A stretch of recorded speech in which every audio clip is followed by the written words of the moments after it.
Hello and welcome everyone, I am Scalelord. Are you interested in learning all you can about how to defeat the King Slime on Master Mode in Terraria? Well, look no further because I intend to inform you correctly. We will be going over weapons, armor, accessories, arena buffs, and more. Stick around to the end of the video to find out how. The King Slime is the second boss in Terraria, but keep in mind that you don't have to defeat him for any sort of progression. He is completely optional and in my opinion has really great loot. For one thing, you can get the Slime Saddle, Ninja Armor, Pet, Slime Hook, and his Royal Gel, which makes slimes friendly to you. He deals 96 damage, 3,570 max life, 10 defense, 100% knockback resist. He is immune to confused and poisoned. Now let's get into your character's loadout. Your weapons of choice should be something ranged, but by all means this isn't limited to, but just my suggestion, as I tried a sword and I kind of regretted it. You have bows, guns, boomerangs, flails, yo-yos, magic weapons, summon weapons, whips, explosive consumables, and if you can get your hands on a snowball launcher, there's plenty more. For my armor set I used tungsten, but you could just use fossil, silver, gold, or platinum. Anything above 13 defense should be fine. Just try not to get hit. For accessories, I would first suggest defeating the Eye of Cthulhu prior to this boss, which I have a video on that as well, so check that out. He drops a really great shield accessory that allows you to dash either left or right. This makes it super easy to change directions in your arena. Having a pair of speed boots such as the Hermes, Toon Rider, or Flurry is a must as well. It allows you to move super fast.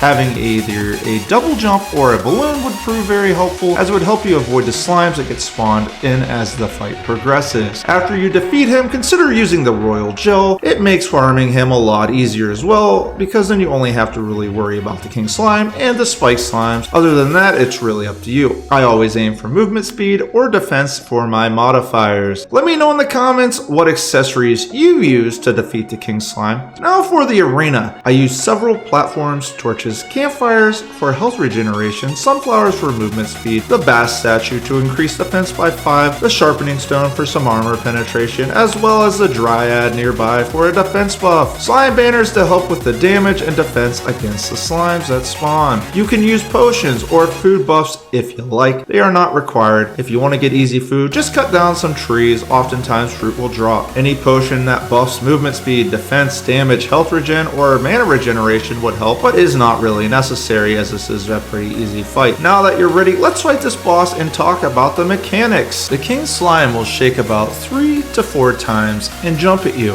He will occasionally spawn blue and blue spiked slimes that shoot projectiles at you. The slimes will not jump down from the platforms they are on, so just do your best to avoid them. He will occasionally teleport to your current location, so try not to stay in one spot for too long. Using your Shield of Cthulhu to dash and change directions will help you tremendously, as well as using your grappling hook to move around the platforms easier. Just keep hitting him and try to change directions when he's shaking. Quick thinking and reacting will help you a lot in this fight. For the most part, just stay ahead of him, avoid taking damage, and you will eventually defeat the King Slime. Enjoy his loot, and if you're lucky enough, bounce around on the Slime Saddle. If you're unsure all 3 ways to summon the King Slime, then make sure to watch my video on that. Thank you for watching, and I'll see you next time.